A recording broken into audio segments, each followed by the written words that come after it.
Film की शुरुआत होती है और हम एक लड़की नोरा को देखते हैं। नोरा अपने पिता के साथ पहाड़ों पर आई होती है। उसके पिता उससे उसके बचपन की स्टोरी याद करने को कहते हैं, जो कि वो उसे बचपन में सुनाया करते थे। तब नोरा उसके डैड से कहती है कि कहानियां कभी असली नहीं होती। तब उसके डैड उससे वो कहानी सुनाने के लिए कहते हैं। तब नोरा उन्हें कहानी सुनाती है। वो कहानी एक मॉन्स्टर की थी जिन्हें ट्रोल्स कहते हैं।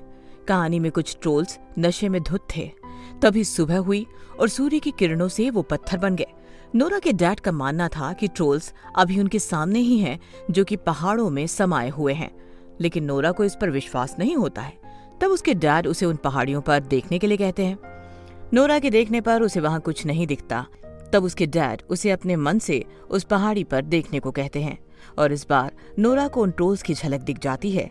अब सीन 20 साल बाद शिफ्ट होता है और हम एक आदमी को देखते हैं जिसका नाम डॉक्टर सेकर्ड होता है। डॉक्टर सेकर्ड यूनिवर्सिटी के ओलॉजिस्ट होते हैं, जो कि अपने दूसरे कुछ स्टूडेंट्स और प्रोफेसर्स के साथ खुदाई कर रहे होते हैं। दरअसल वो सभी यहाँ कुछ अनमोल चीजें ढूंढ रहे होते हैं और इन्हीं के साथ नोरा भी होती है, जो कि प्रोफेसर होती है। यहाँ डॉक्टर सेकर्ड उसे खुदाई करने से मना कर देते हैं, क्योंकि वो 2 दिनों से खुदाई कर रहे थे और उनके हाथ कुछ नहीं लगा था।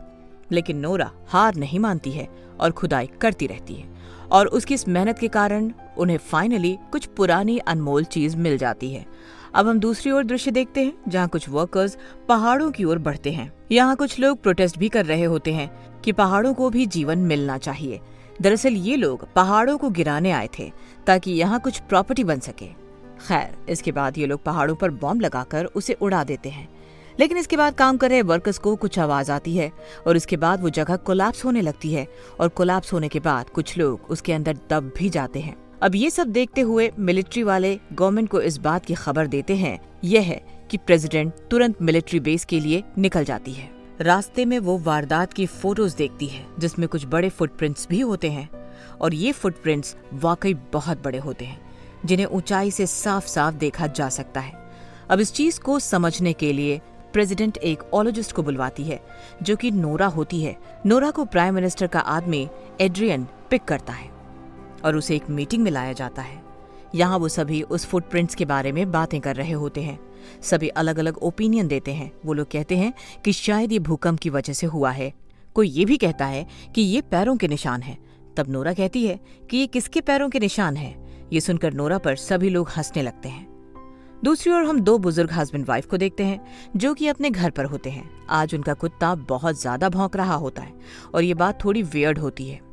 तभी उनका घर हिलने लगता है और तभी वो बेसमेंट भी जोर जोर से हिलने लगता है। सब शांत होने के बाद जब वो बाहर आते हैं, तब वो देखते हैं कि उनका घर पूरा बर्बाद हो चुका है। वहीं दूसरी ओर उन लोगों को वारदात की वीडियो मिलती है, जिसे देखने के बाद सबके होश उड़ जाते हैं, क्योंकि उस वीडियो में जमीन से निकलता दानव साफ साफ देखा जा सकता है। अब सब इस बात से हैरान हो जाते हैं और यहाँ नोरा इस बात का पता लगाएगी कि आखिर ये बला क्या है। खैर, इसी बीच इन्हें उन बूढ़े कपल्स के बारे में पता चलता है। ये सुनने के बाद एड्रियन और नोरा जल्दी से हेलीकॉप्टर से उनके पास जाते हैं। वहाँ पहुंचकर उन्हें कैप्टन क्रिस मिलते हैं, जो उन्हें उनके पास पहुंचाता है। साथ ही वो नोरा को बताता है कि उन्हें एक बड़े पैरों के निशान मिले हैं, जो कि 2 किलोमीटर जाकर गायब हो गए हैं। खैर, वो उन दोनों बूढ़े कपल से मिलती है, जहां उनसे पता चलता है कि उन कपल्स ने किसी पहाड़ जैसी चीज को देखी थी, जो कि चल रही थी। साथ ही उन्होंने आवाज भी सुनाई थी, जो कि किसी के रोने की थी। खैर, यहाँ से ये जानकारी मिलने के बाद नोरा उन लोगों को अपने डैड के पास लेकर जाती है, क्योंकि एक वही थे जिन्हें इसके बारे में पता है। वहां जाने के बाद उसका डैड उन पर गन तान देता है, लेकिन फिर उसे रियलाइज होता है कि ये उसकी बेटी है। खैर, वो अंदर जाकर बातें करते हैं। उसके डैड की घर की दीवार पर ट्रोल्स के फोटोज थे। उसके डैड उन्हीं पर रिसर्च करते हैं, लेकिन कुछ समय पहले उन्हें उनकी इन्हीं बातों की वजह से मेंटल हॉस्पिटल भेज दिया गया था। खैर, ये फर्ज वो उन्हें ट्रोल्स की कहानी सुनाते हैं, पर नोरा और बाकियों को ये मनगढ़ंत कहानी लगती है। लेकिन उसके डैड के कहने पर वो लोग पैरों के निशान जहाँ खत्म हुए हैं वहां जाते हैं। वहां आकर उसका डैड ट्रोल्स को ढूंढने लगता है। नोरा उसके डैड को रोकने लगती है, लेकिन तभी वहां पर नोरा को एक आंख दिखती है, जो कि ट्रोल्स की होती है। अब ट्रोल खड़ा हो जाता है और वो काफी बड़ा भी होता है। वो नोरा और उसके डैड की ओर बढ़ने लगता है, लेकिन सही समय पर वो हेलीकॉप्टर में बैठ जाता है। उस ट्रोल की तस्वीर से वो लोग प्रेसिडेंट तक भी पहुंचते हैं, जिसे देखकर वो भी हैरान रह जाती है। खैर वो लोग बेस पर दोबारा आते हैं, जहां नोरा उसके डैड को उनके सामने ट्रोल्स का नाम लेने से इनकार कर देती है। लेकिन इसके बावजूद उसका डैड ट्रोल्स का नाम प्रेसिडेंट के सामने ले लेता है और प्रेसिडेंट को उसकी बातें फालतू लगती है और वो उन्हें इस काम से निकाल देती है और साथ में नोरा को भी। प्रेसिडेंट कहती है कि अब आगे का काम मिलिट्री करेगी। इस बात से नोरा काफी गुस्सा होती है, लेकिन उसके डैड उसे मोटिवेट करते हैं। ये सुनने के बाद नोरा क्रिस के पास जाती है, जो कि उसी मिशन पर जा रहा होता है। नोरा उससे रिक्वेस्ट करती है कि वो उन्हें भी उसके साथ ले जाए, लेकिन ये क्रिस के रूल्स के अगेंस्ट होता है। लेकिन फिर भी वो राजी हो जाता है। वहां पहुंचकर सारे लोग अपनी अपनी जगह ले लेते हैं। यहाँ डैड नोरा से माफी मांगता है क्योंकि उसे इतने सालों तक अकेले रहना पड़ा, लेकिन नोरा कहती है कि अब उसे इसकी चिंता नहीं है क्योंकि उसके पास उसके डैड है। अब थोड़ी देर बाद एक ट्रोल उन लोगों को दिख जाता है और वो सभी लोग उस पर फायरिंग करते हैं, लेकिन इस सबसे ट्रोल को कुछ भी फर्क नहीं पड़ता। उल्टा वो बहुत सारे सोल्जर्स को मार देता है और इसके बाद ट्रोल और भी गुस्सा हो जाता है। तब नोरा का डैड उस ट्रोल को शांत करवाता है और वो शांत हो भी जाता है, लेकिन कुछ सोल्जर ट्रोल पर पीछे से फायरिंग कर देते हैं, जिसके कारण गुस्से में वो नोरा के डैड पर हमला कर देता है, जिसको देखने के बाद ट्रोल भी दुखी होता है और वहाँ से चला जाता है। यहाँ नोरा का डैड अपनी आखिरी सांस ले रहा होता है और वो नोरा को 3 शब्द कहकर जाता है, रॉयल पैलेस, किंग और होम। इतना कहने के बाद वो मर जाता है, जिससे नोरा को काफी दुख होता है और वो बहुत रोती है। इसके बाद नेक्स्ट डे वो अपने पापा के रिसर्च और पुरानी कहानियां देखती है, इस उम्मीद में कि शायद उसे कुछ पता चल जाए। इतने में क्रिस और एड्रियन वहां आते हैं। यहाँ कहानियों की मदद से नोरा को पता चलता है कि ट्रोल्स चर्च की घंटी से नफरत करते हैं, क्योंकि जब पहले ये घंटियां बजा करती थीं, तब ट्रोल्स इनसे परेशान हो जाते थे। यहाँ क्रिस को नोरा की बात पर बिल्कुल विश्वास नहीं होता, लेकिन एड्रियन को उसकी बातों पर पूरा विश्वास था। अब वो लोग जाकर पीएम से बात करते हैं। यहाँ नोरा उन्हें उन कहानियों के बारे में बताती है, लेकिन पीएम इन बातों को फालतू समझती है। तब क्रिस बीच में कहता है कि उनके सारे आधुनिक हथियार उस पर बेकार हैं, तो उन्हें इस तरीके को ही आजमाना पड़ेगा।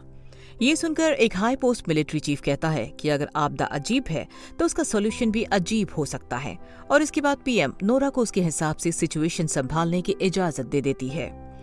खैर इसके बाद वो लोग भी निकल जाते हैं। यहाँ ट्रोल भी आ चुका था। वो एक पार्क की ओर बढ़ रहा होता है, जहाँ वो सब भी हेलीकॉप्टर से आ जाते हैं। नोरा के अकॉर्डिंग सभी हेलीकॉप्टर्स पर चर्च की घंटी बंधी होती है। वो लोग ट्रोल के पास हेलीकॉप्टर ले जाते हैं और उसे उसकी आवाज चारों तरफ से सुनाते हैं। इससे ट्रोल परेशान हो जाता है। इसका मतलब नोरा के डैड की बातें और कहानियां सच थी। यहाँ ट्रोल भी गुस्सा हो जाता है और वो एक एक करके सभी हेलीकॉप्टर्स को मार गिराता है, लेकिन एक हेलीकॉप्टर सीधा एक बच्चे पर गिरने वाला था। तब ट्रोल उसे बचा लेता है। इसका मतलब ट्रोल किसी का बुरा भी नहीं चाहता था। ये बात नोरा को भी समझ आ जाती है।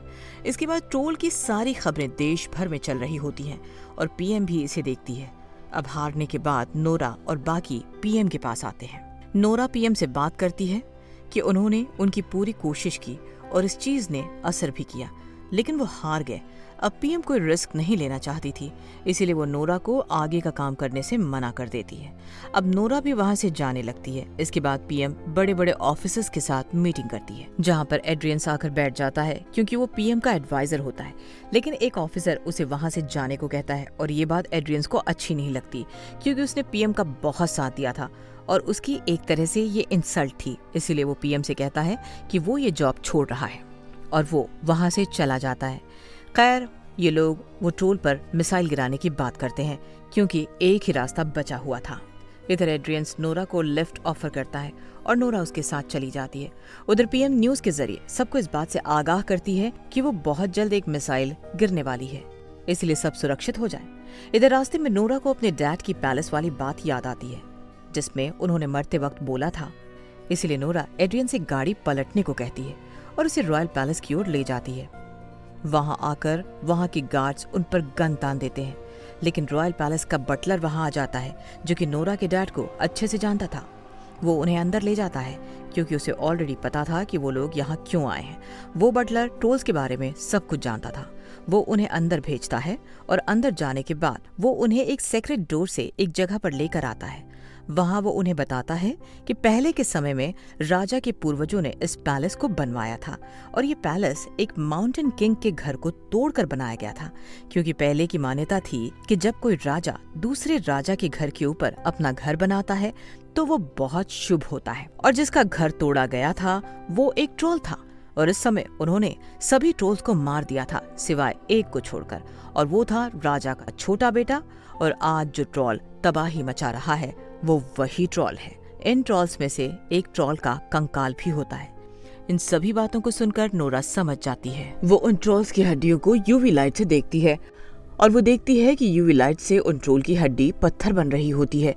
दरअसल ट्रोल्स सूर्य की किरणों से पत्थर बन जाते हैं, लेकिन ये तो पहले से ही नोरा को पता था, लेकिन उसे ये नहीं पता था कि ट्रोल्स यूवी लाइट से भी पत्थर बन सकते हैं। इस चीज को देखते हुए वो फौरन वहां से निकलने की तैयारी करती है। दूसरी तरफ हम ट्रोल को देखते हैं जो कि पैलेस की ओर बढ़ रहा था। मिलिट्री वाले उसे रोकने की नाकामयाब कोशिश करते हैं, लेकिन कोई फायदा नहीं होता। इधर नोरा रानी की कार लेकर वहां से निकल जाती है, लेकिन निकलने से पहले वो क्रिस को कॉल करती है। वो क्रिस को बड़ी सी यूवी लाइट्स लाने को कहती है और अब उन्हें उस ट्रोल को शहर से बाहर ले जाना था। क्रिस उनकी बात मान लेता है। इधर पीएम बिगड़ते हालातों को देखते हुए ओस्लो शहर को मिसाइल से उड़ा देने का ऑर्डर देती है। ये बात एंड्रियन को भी पता चल जाती है, इसीलिए एंड्रियन अपनी फ्रेंड जो कि मिलिट्री फैसिलिटी में काम करती है उसे वो मिलिट्री सिस्टम हैक करने को कहता है ताकि उन्हें थोड़ा समय मिल सके। इधर नोरा ट्रोल को आकर्षित करने के लिए एक बेबी ट्रोल का स्कल अपनी गाड़ी पर रखती है ताकि इससे ट्रोल उनका पीछा कर सके। इतनी देर में टूल पैलेस तक पहुंच जाता है, लेकिन नोरा गाड़ी तेज चलाकर उसके सामने से निकल जाती है, जिसके बाद वो ट्रोल उसका पीछा करने लगता है।